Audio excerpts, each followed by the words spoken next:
Welcome to the deep dive. So you're booked onto your 2-day ITIL 4 foundation training course. That's great. And we've put together a kind of focused look at the core of ITIL 4 for you. We're drawing from official stuff, sample questions, key definitions, that sort of thing. Yeah, think of this as your personal study guide in audio form. It's really designed to get you ready, to hit the ground running when your training starts and just make the most of it. Exactly. Consider this your, well, insider briefing, perhaps. Your training will obviously go into much more detail, but our goal here is to give you a really solid grasp of those foundational concepts and the essential vocabulary. It's worth remembering, right, that the ITIL 4 foundation exam, it's primarily testing your understanding and recall. It's that first crucial step on the ITIL ladder. Definitely. And to give you a clearer picture of that exam, it's 40 multiple choice questions. They call them objective test questions, OTQs. Each one has 4 options. And yeah, they'll include distractors, those answers that sound kind of plausible but aren't quite right. They're really designed to test if you truly understand it. Sneaky. And you'll see different styles, right? Like standard questions. Yeah, standard ones, some where you fill in a missing word, list questions where you need to pick like 2 correct items. Oh, yeah, those could be tricky. And even a few negative questions, so you really got to read them carefully. Absolutely. It's also useful to know that the exam syllabus, it's based on the official ITIL 4 books. It outlines what you need to learn, how you'll be assessed. Right.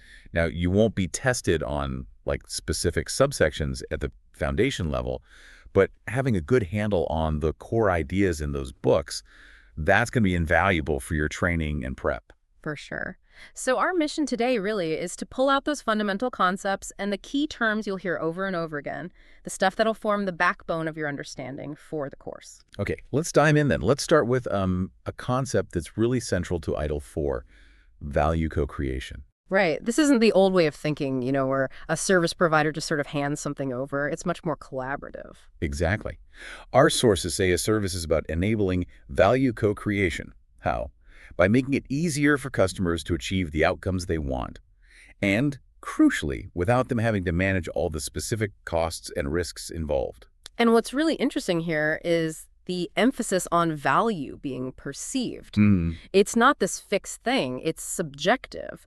What one stakeholder sees as valuable, another might not feel the same way. That subjective nature is totally fundamental to ITIL 4 thinking. Understanding that forces providers to, actively seek out and understand what different stakeholders actually need rather than just assuming they know best. Yeah, makes sense. So building on value, we need to talk about organizations and service relationships. What's an organization in ITIL terms? Well, it's pretty broad. It's basically any group could be a person or a group of people with its own functions, responsibilities, authorities, relationships, all working towards specific objectives. So not just a whole company, could be a department or a team? Precisely. Yeah. And the service relationships. Those involve the service providers, the ones offering the service, and the service consumers, the ones using it. But these roles aren't always mutually exclusive, are they? An organization could be both. Absolutely. You might provide certain services and consume others. It's very common. And it's not just provider and consumer either. There are other stakeholders involved. Like who? Well, the provider's own employees, for starters. Yeah. Then partners, suppliers, maybe investors, regulators. Basically anyone with a stake in the service or the value being created. Right. And when we talk about consuming a service, there are specific roles to keep in mind for your training. Yeah, the sources mentioned 3 key ones. Customers, users, and sponsors. Okay, so the customer defines the requirements and is responsible for the outcomes achieved using the service. Yep. Then you have the users. They're the people actually interacting with the service day to day. And the sponsor. The sponsor is the one who authorizes the budget for the service consumption. Holds the purse strings, basically. And it's interesting because each of these roles might have a totally different perspective on what constitutes value. Exactly. What a sponsor values, like return on investment, might be very different from what a user values, maybe ease of use or speed. Which raises a big question for service providers, doesn't it? How do you balance those different expectations to co-create value effectively for everyone? Something you'll definitely dig into in the course. For sure. Okay, let's clarify the difference between products and services. Yeah. A product is defined as a configuration of resources. Think software, hardware, information designed to offer value for a consumer. So the thing being offered. Pretty much, whereas a service is what enables the customer to achieve their desired outcomes, often using a product, but it includes more, like access, support, actions the provider takes. And the sources mention a service offering? What's that? That's basically the formal description of one or more services. Yeah. It details what's included, maybe goods, access to resources, and those crucial service actions. So the package deal, essentially. Product is the tool, service is how you use it effectively with help. That's a good way to put it. The service empowers the customer. Got it.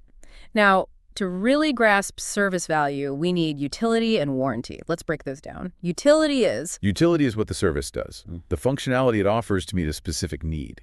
Is it fit for purpose? Right. Does it do the job? Okay. And warranty. Warranty is how the service performs. It's the assurance part. Is it fit for use? This covers things like... Availability. Like, is it up when I need it? Exactly. Availability, capacity, can it handle the load? Security, is it protected? And continuity, will it keep running smoothly? So you need both for real value. Great features, utility aren't much good if the service keeps crashing, poor warranty. Precisely. And a super reliable service, great warranty, that doesn't actually do what you need. Poor utility, equally useless. You need both, fit for purpose and fit for use. Makes sense. Okay, building on that. We have service provision, consumption, and relationship management. Service provision is? All the activities the provider performs to deliver the services. Managing resources, giving access, doing the agreed actions, managing service levels, continual improvement, all that jazz. And service consumption is simply the consumer using the service. Yep. But service relationship management is where that co-creation really happens. It's the joint activities between provider and consumer to ensure ongoing value co-creation based on the service offering. So working together, not in silos, the provider can't just guess what the consumer values. Right. They need active engagement, ongoing dialogue, understanding evolving needs. That's relationship management. Okay, let's shift gears slightly to the how, the 4 dimensions of service management. These are perspectives you have to consider for any service. You'll hear tons about these in your course. Absolutely essential. First up, organizations and people. Right. This covers roles, responsibilities, organizational structure, the culture, staffing, skills, competencies, everything about the human element. Then, second dimension, information and technology. This is all the info and knowledge needed to manage and deliver services, plus the actual technologies involved, not just the tech, but how data flows, how it's managed. Third, partners and suppliers. Recognizing that nobody works totally alone these days, it's about relationships with external organizations involved in designing, developing, delivering, supporting, Improving the service. And, of course, the contracts and agreements that manage those relationships. and the 4th dimension. Value streams and processes.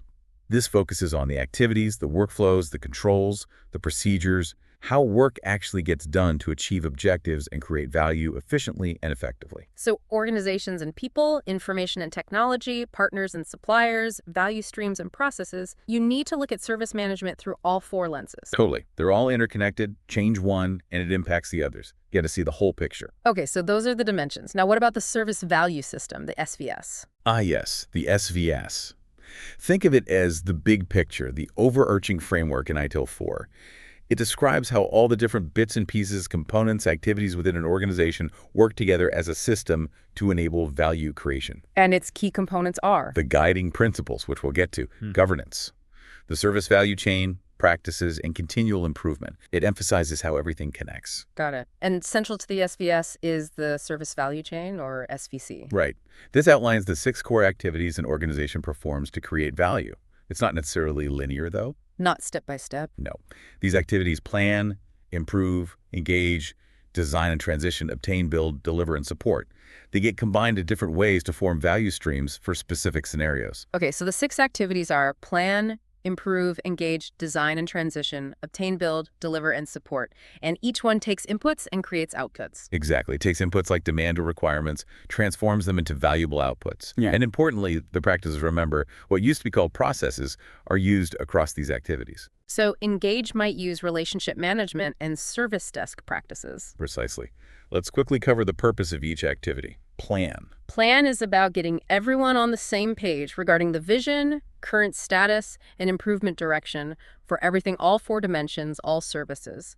Setting the strategy. Improve, pretty straightforward.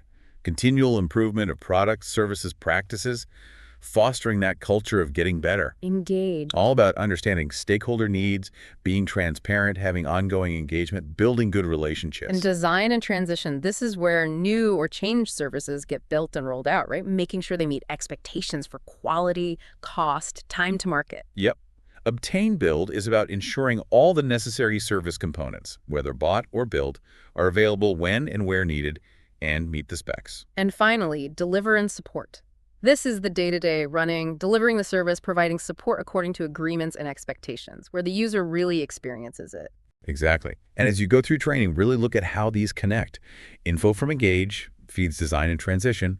Data from deliver and support feeds improve and plan. It's an integrated system. Definitely see the flow there. Okay, another critical part of the SVS, the ITIL guiding principles. There are 7 of them. 7 fundamental recommendations. They're meant to guide an organization in all circumstances, universal and enduring. What are they? Okay, focus on value.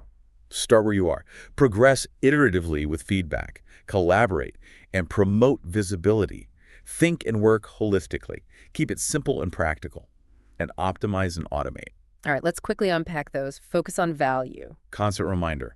Everything you do should link back to value for stakeholders. Understand what they value. Start where you are. Don't just rip everything out. Exactly. Assess what you've already got, services, processes, people, tools, and build on that. Understand the current state first. Progress iteratively with feedback. Small steps. Learn as you go. You got it. Break down big things into manageable chunks. Get feedback early and often. Reduces risk. Allows adjustments. Like studying for this course, maybe.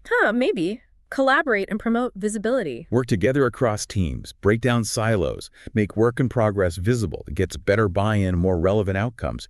And collaboration isn't just about consensus. It's about shared understanding and transparency. Think and work holistically. See the bigger picture. Yep. No service, no team, no tool exists in isolation. Understand the interconnections and dependencies across the whole system. Keep it simple and practical. Don't overcomplicate things. Right. Use the minimum steps needed to get the desired outcome. Focus on value, eliminate waste, outcome-based thinking. And optimize and automate. Streamline and automate where it makes sense. Improve efficiency, consistency, free up people for more complex work. But always guided by value and simplicity. Don't automate for automation's sake. These principles aren't just theory. They should actively shape decisions and actions. You might even see them apply outside of IT. Like my study plan. That's a good point. Okay, last major area for today. ITIL management practices. Key thing. These used to be called processes in ITIL v3. That's the main translation, yeah. A practice is a set of organizational resources, people, processes, tools, info designed for doing specific work or hitting an objective. And there are 3 streams. General management, service management, and technical management practices, with overlaps, of course. A practice can serve multiple purposes. There are 34 in total, so we can't cover them all. Let's hit the highlights likely to come up in your training. Continual improvement. Purpose is to align practices and services with changing business needs through ongoing improvement. Uses the continual improvement model, often tracks ideas in a continual improvement register or CIR. Information security management, protecting the info. Exactly. Managing risks to confidentiality, integrity, availability. It's policies and procedures too, not just tech. Relationship management. Building and nurturing links with stakeholders, strategic and tactical levels. Understanding needs, clear communication. Change enablement. Used to be change management, right? Pretty much. Goal is maximizing successful changes by assessing risk, getting authorization, managing the schedule. You'll hear about standard, normal, and emergency changes. IT asset management. Tracking the stuff. Yep. Planning and managing the life cycle of all IT assets, hardware, software, cloud services, the lot. Knowing what you have. Monitoring and event management. Keeping an eye on things. Systematically observing services and components, recording and reporting significant changes of state, called events. Includes informational events, not just alerts. Service desk. The front line. Single point of contact for users. Captures incident reports, service requests. Modern View is supporting people and business, not just fixing tech. Deployment management. Moving changes into live. Exactly. Moving new or change components to live, test, or other environments. Works closely with change enablement. Supplier management. Dealing with third parties. Ensuring suppliers and their performance are managed appropriately. Includes sourcing and contract management. Incident management. Fixing things when they break. Minimizing impact by restoring normal service quickly. Includes handling major incidents and that shift left idea, resolving things faster and closer to the user. Problem management, finding the root cause. Reducing the likelihood and impact of future incidents. Identifying causes, managing workarounds, documenting known errors, problems analyzed but not yet fixed. Service request management, handling standard user requests. Yep. Predefined user-initiated requests for info, advice, standard changes, routine stuff. Service level management, SLM, setting and meeting targets. Setting clear, business-based targets for service levels using metrics. Managing delivery against those targets, often in SLAs. But watch out for the Watermelon effect, green SLAs, unhappy customers, because the metrics might not reflect real experience. Exactly. Need metrics tied to business outcomes and user experience. And lastly, service configuration management. Ensuring accurate info about service configurations and the components, the configuration items or CIs is available when needed. Uses a configuration management system, CMS, often including a CMDB. Phew, that was a fast run through some key practices. Definitely a lot to absorb in the training. For sure. But knowing these purposes beforehand is a big help.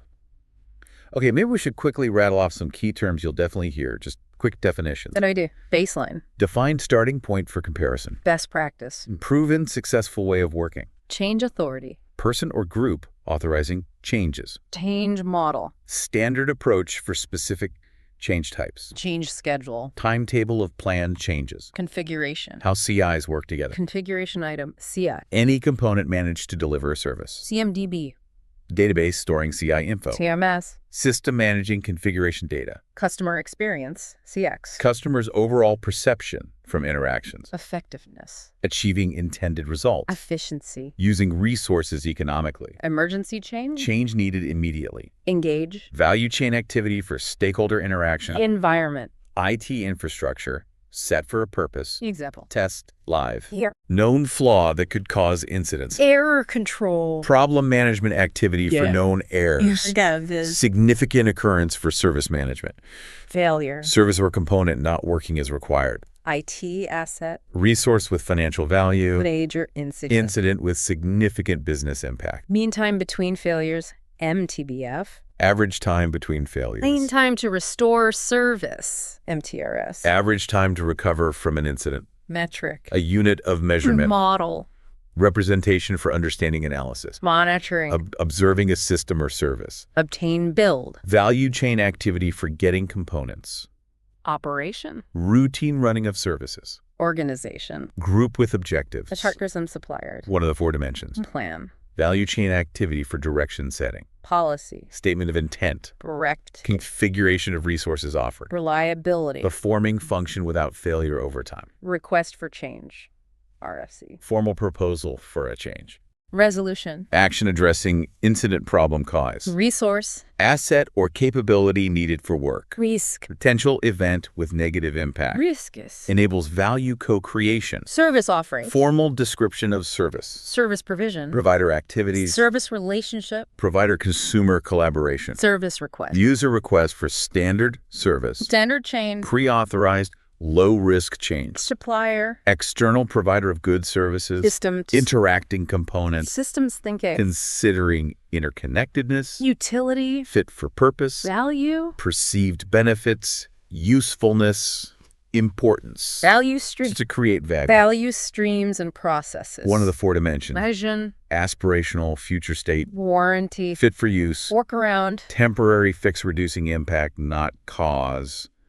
Okay, that's a hefty list. But honestly, you'll hear these terms constantly. Having this basic familiarity now will really pay off during the course. Absolutely. So as you head into your 2-day ITIL 4 foundation training, you've got this solid overview of the core concepts and the key vocabulary. We've really tried to pull out what's most relevant for understanding the material and maybe prepping for that exam down the line. Yeah, and definitely be an active participant in your training. Ask those questions. Try to connect what you're learning back to your own work, your own experiences. That makes it stick so much better. Good advice. And maybe, listen back to this deep dive during your training just to reinforce these key ideas. Couldn't hurt. So here's a final thought to take with you. As you get deeper into ITIL 4 over the next couple of days, really think about how these frameworks, these practices, which can seem a bit abstract at first, actually translate into real, tangible improvements in service delivery? How do they create actual value for everyone involved? Your journey's just starting, and there's huge potential for insight in applying this stuff.